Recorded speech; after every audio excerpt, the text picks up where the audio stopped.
Ladies and gentlemen, it is my honor and I am sure your distinct pleasure for me to introduce and for you to hear and listen to attentively our Attorney General, Faris Al Rawi.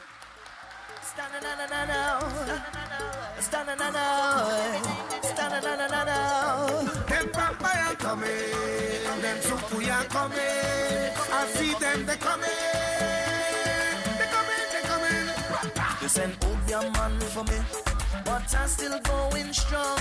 I've come from Guyana to try and lick me down, but I am blessed. They send what? Thank you, ladies and gentlemen. Chaguanas East, what a beautiful crowd you are. Thank you, ladies and gentlemen. To our distinguished political leader and Prime Minister, Dr. Keith Rowley, to our distinguished front row, second row, and third row of parliamentarians, senators, distinguished guests, to this massive crowd on the upper level, lower level, and outside, to the members of the media, distinguished members of the head table, to the thousands of people listening in Trinidad and Tobago on the airwaves, on the television stations, I say Assalamu alaikum. I say good night to you, brothers and sisters. I say Ram Nam Sitaram. I say greetings in the name of God the Almighty.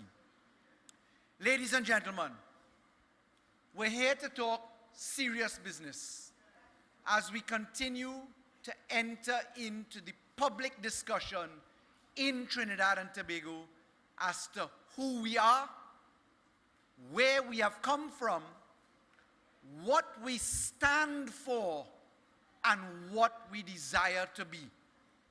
It's really as simple as that. 4 months from now, 1/4 of a year from now, we will enter onto our 4th birthday as a government.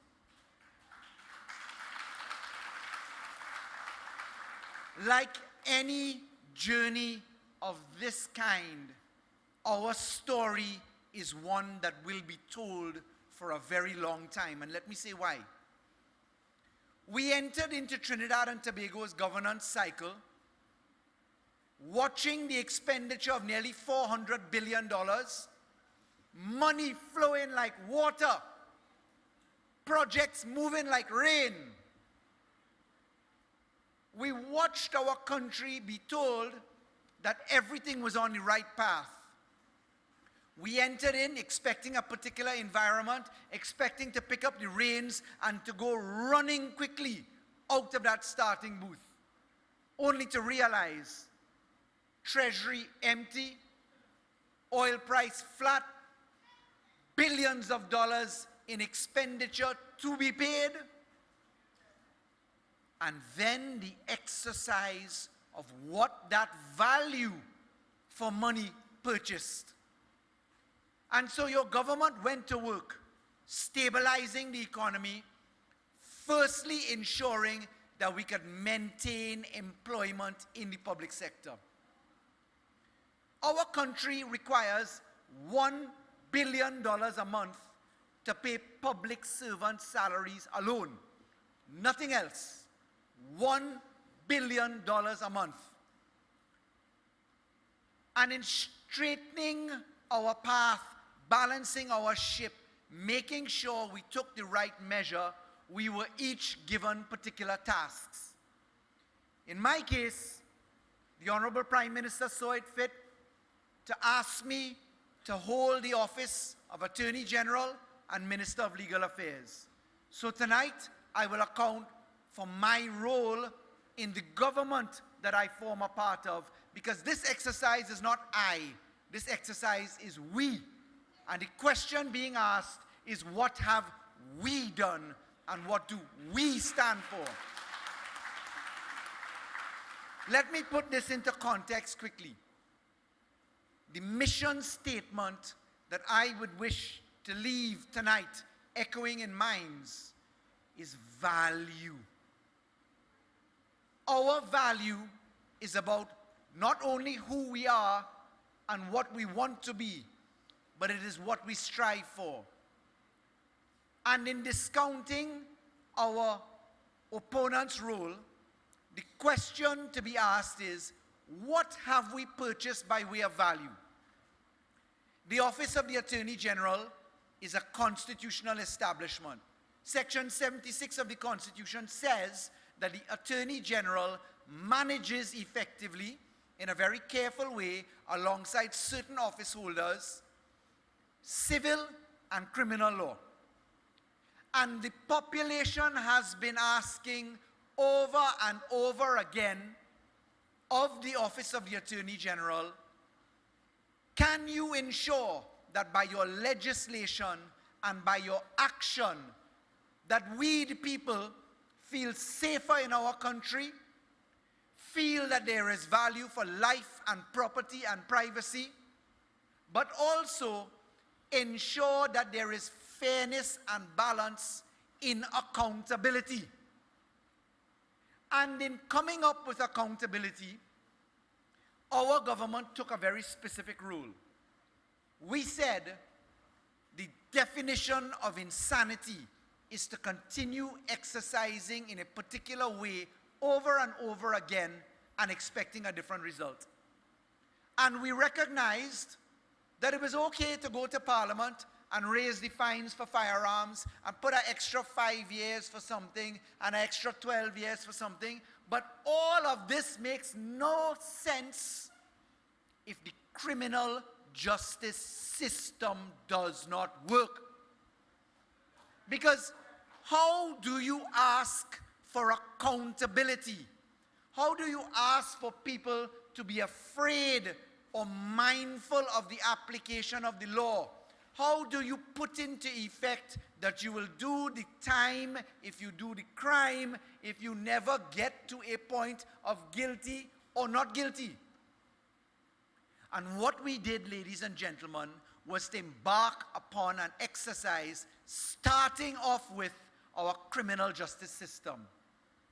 Now, yesterday in the Parliament, I heard David Lee, the Chief Whip, the Chairman, stand up and say something which was rather striking to me. In the UNC saying that they will not support the protection of whistleblowers, David Lee had this to say: we are not going to support the law effectively, I'm paraphrasing, because we are now seeing the pieces of the Attorney General's office puzzle come together. And I was struck by that.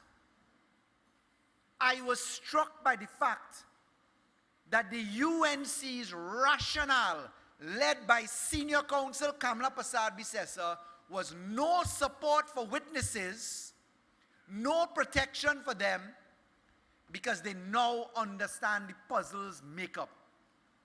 So let me put the puzzle out in the open tonight for those of us that may not have paid attention. First round, criminal justice reform. 29,000 preliminary inquiries in arrears, 143,000 cases in the magistrates' court per year. Not enough criminal lawyers, not enough criminal judges, not any operation under rules of court. Hundreds of people line up every day to hear their name call or don't call and then walk off into the sunset. Fraud matters, 19 years in arrears, 20 years in arrears. Murder trial, 25 years in arrears. Billions in witness protection program. We said, let us division our courts. Let us put in rules of court. Let us ensure that we take out 100,000 road traffic cases. Let us make sure that we allow for the electronic filing of court documents. Let us make sure you could pay electronically. Let us make sure you have a family and children division, specialist courts, a criminal division, specialist courts. Let us increase the number of judges by 77%. Let us put more defense attorneys in a public defender system. Let us make sure that we abolish preliminary inquiries. Let us make sure that you have plea bargaining legislation. Let us make sure that you have access to bail.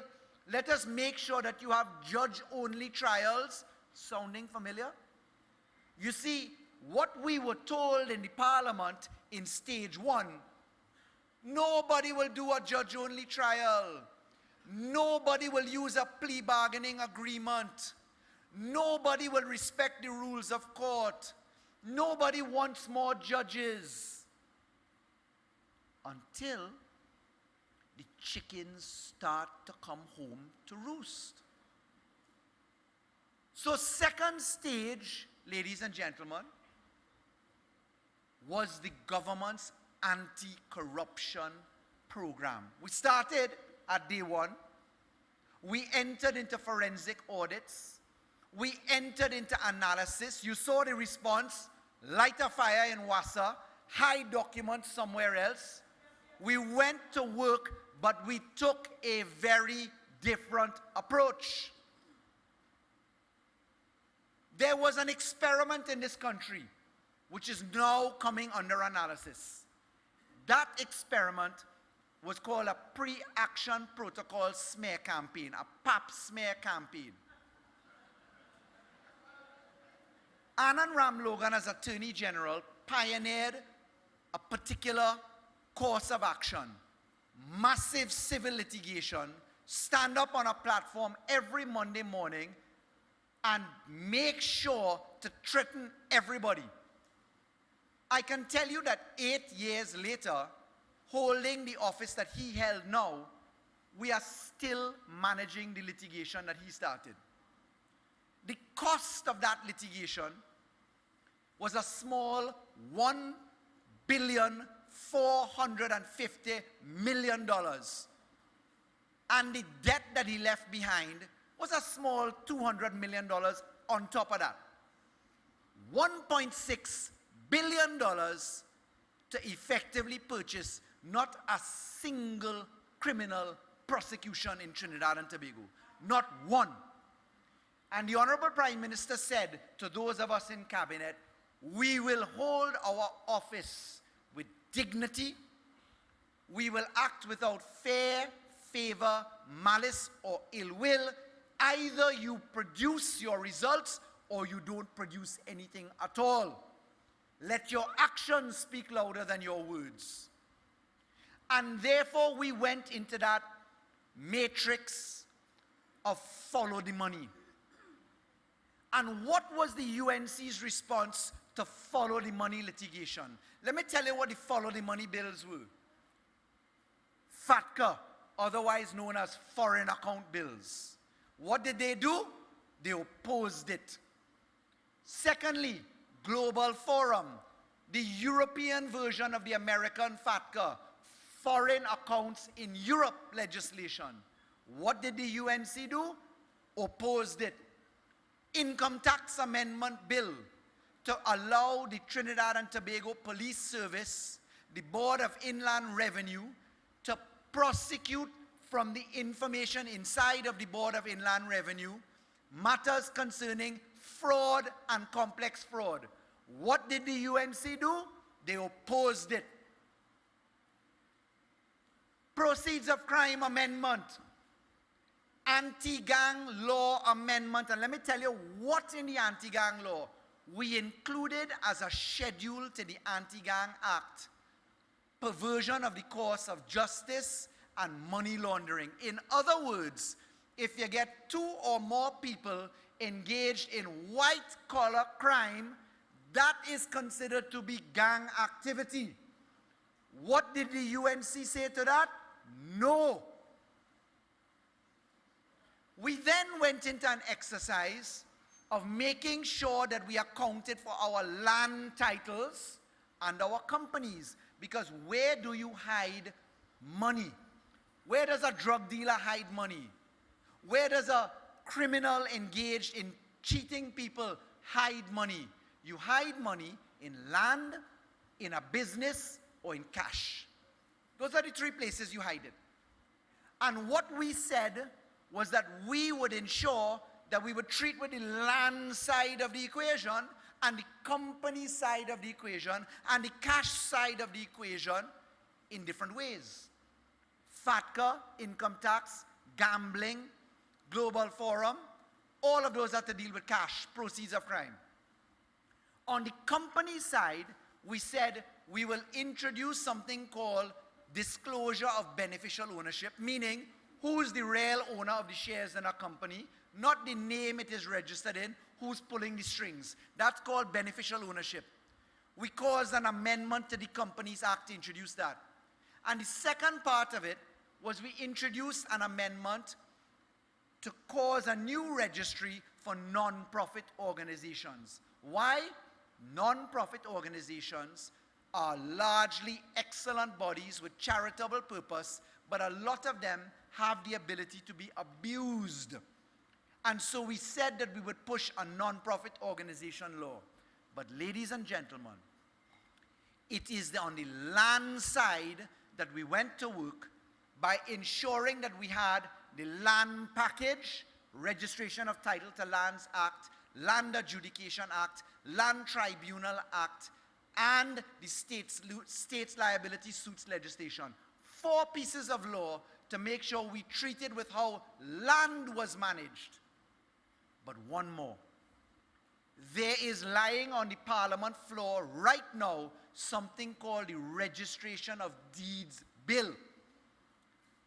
And that Registration of Deeds Bill is to take away an abuse that people exercise to hide the proceeds of their crime.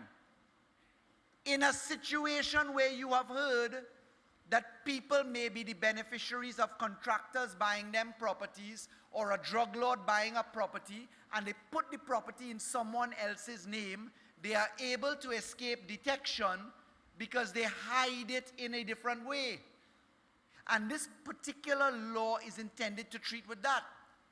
But before we come to that, ladies and gentlemen, we entered into a very powerful piece of law called the Civil Asset Explain Your Wealth Law. That law was built upon the Proceeds of Crime Act, a specified offense, money laundering, kidnapping, terrorism, perversion of the course of justice. And in treating with the Civil Asset Unexplained Wealth provision, the UNC immediately reacted to that law by going online to engage marches and protests and online petitions and laid an assault to the law until they were caught on the wrong side of the moral equation, asked for the word shall to be changed to may and may to be changed to shall, asked for a 7-day limitation period, and then all of a sudden claim that they co-authored the Civil Asset Law. Now, ladies and gentlemen, let's come back to David Lee. This country has been asked the question, as the Honorable Minister of Agriculture put it, what are you doing? Where is the result? Government, we want to see something from you. They asked the Minister of National Security to solve every bit of crime. They asked the Attorney General's office to treat with corruption. Isn't that true? What are you doing as AG? What is the government doing about corruption? That is the question that I am greeted with at every opportunity.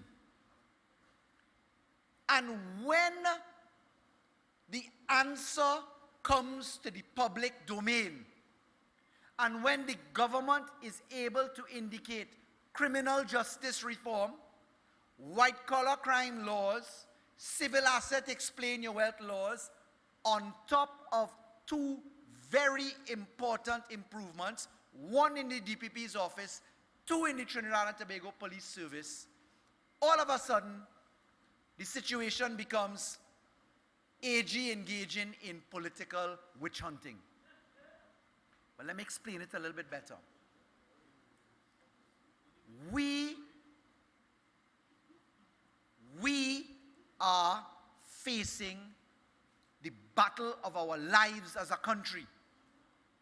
Corruption is the #1 issue in our country. Money laundering is the #1 issue in our country. You think that the drug trade is operating for glory or for money? Do you think that customs abuse and illicit goods coming in is operating for money or for feel good?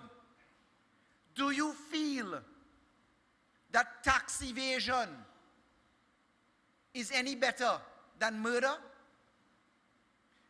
Does murder happen here with a hitman being paid in chickens? What drives criminality is money. What ensures safety is controlling how you manage that situation. And when the Attorney General's office with the Ministry of National Security under the office of the Prime Minister engaged in a police manpower audit, we also engaged in a police prosecutorial audit. Because what is the real problem? The real problem is making sure a case gets to the court in a time frame that means something. Not where the witness is dead, the judge retired, and you can't find anybody else. And engaging in a police prosecutorial audit, and in the Prime Minister having the wisdom to appoint an action-oriented commissioner of police, the Trinidad and Tobago Police Service installed into its fold, as the Commissioner of Police has announced since March of this year, but people weren't listening.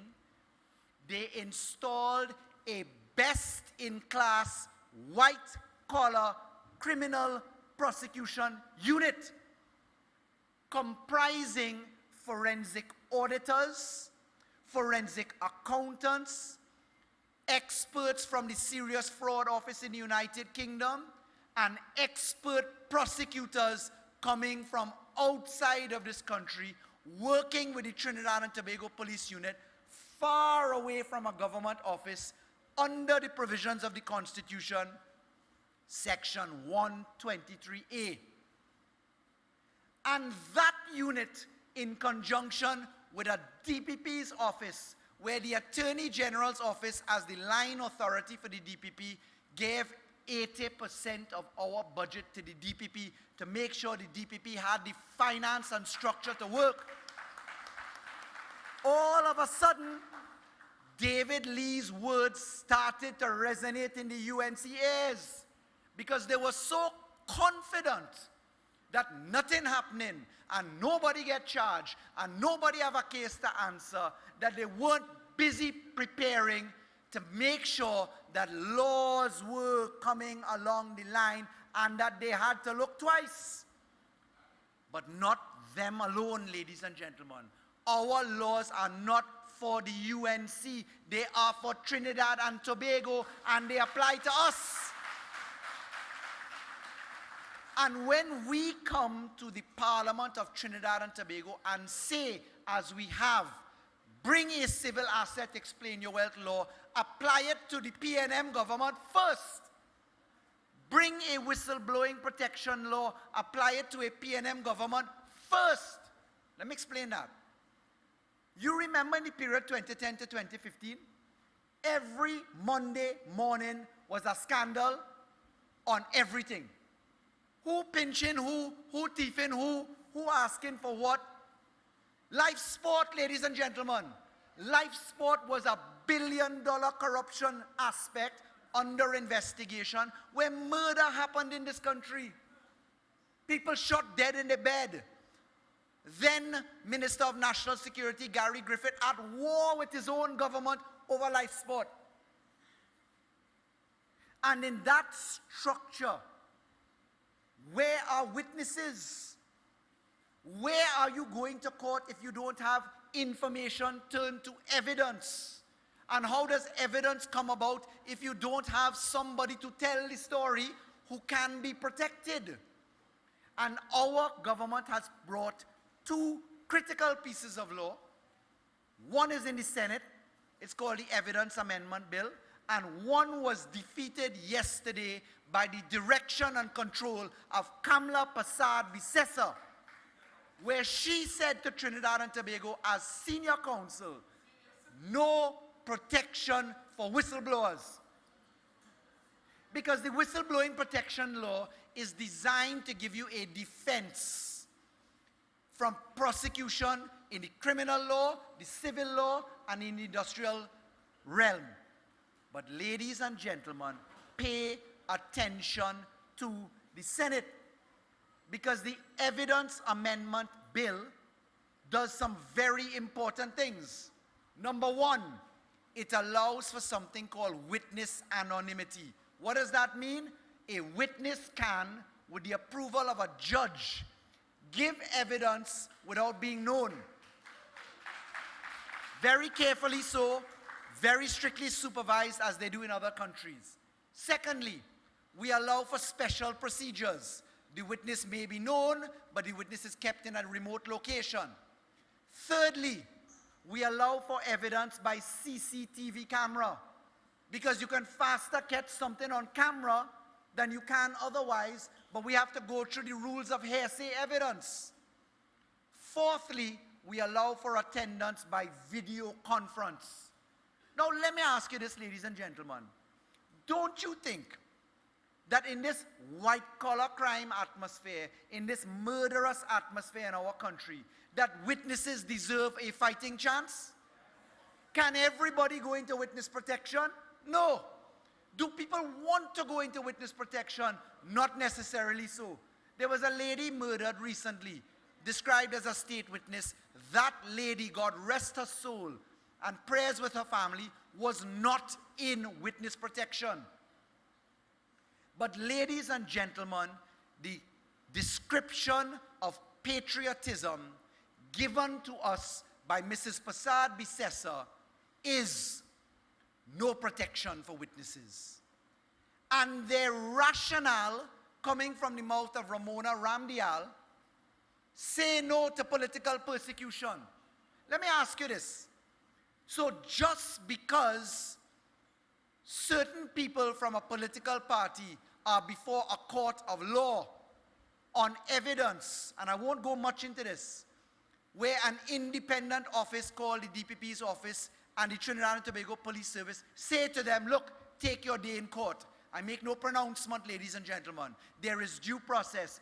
Just because that is the case, that is political persecution?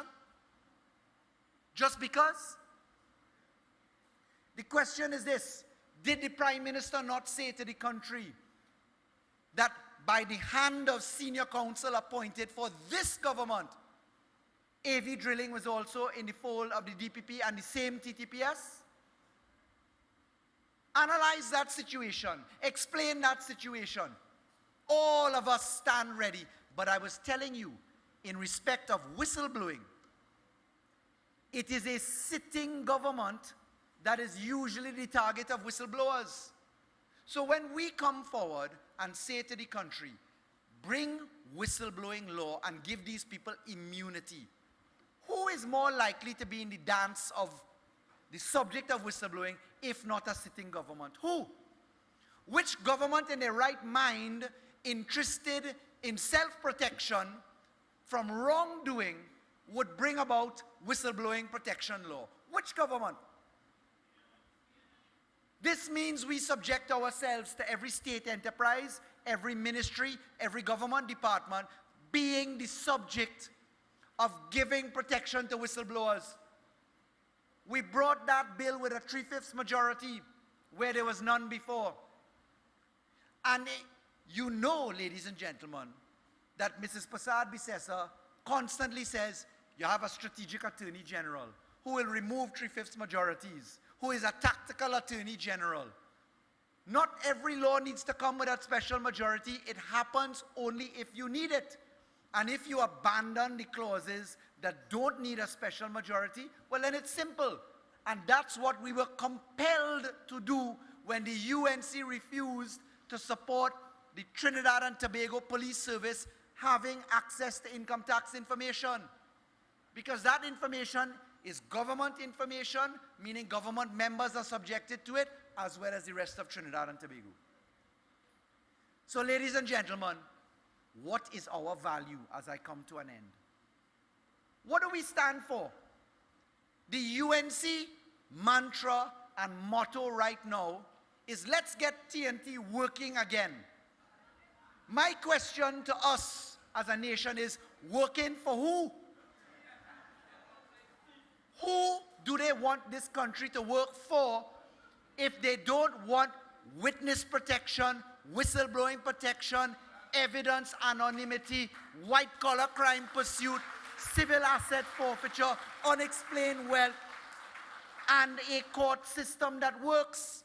Because unless you forget, Mr. Watson Duke standing up outside the courthouse, who now realize that the criminal division is working, is a sitting politician. And I dare say he's an extension of the UNC. So when you see them starting, I wouldn't go into the charge he's under. When you see them starting to attack the system that has to go to work, and you see the look of panic on their faces, and you see the pharmacy run out of antidiuretic medication, ask yourself, why? And if you think that we have something to be afraid of, because the leader of the opposition seems to have a crush on me.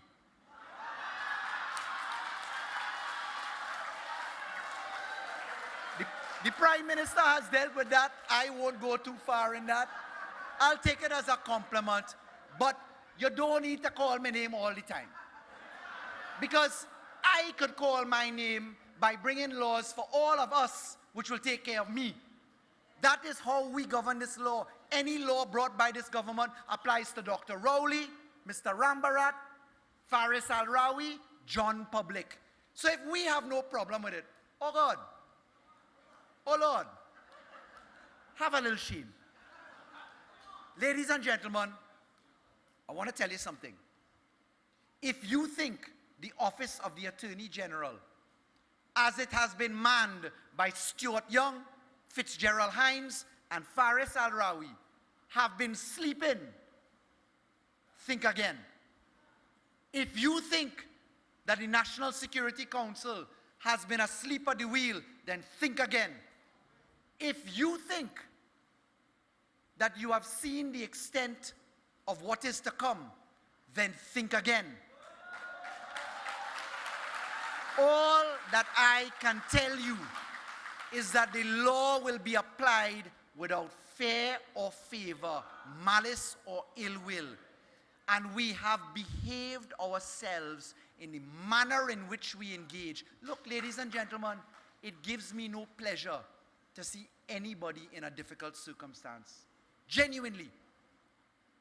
But when you are given a responsibility to discharge a function, you got to step up to the plate and deal with it. We promise you as I end that we will continue to bring home the products that you have put us in office to bring home. We promise you that with what we will save by way of elimination of corruption, mismanagement, and waste, that the hospitals will work better, the schools will be built, social services will be delivered, elderly and young will be looked after, because we ascribe to a value system that says that our country must work for all and not a few. And I end now on point. Looking the way I do, sounding the way I do, by denouncing the retreat of the opposition into divisive ethnic politics. Let us not blow dog whistles. I could say that tonight, hearing what I have heard, without any fear of difficulty in my mind. We are a beautiful country. Look at this crowd here tonight.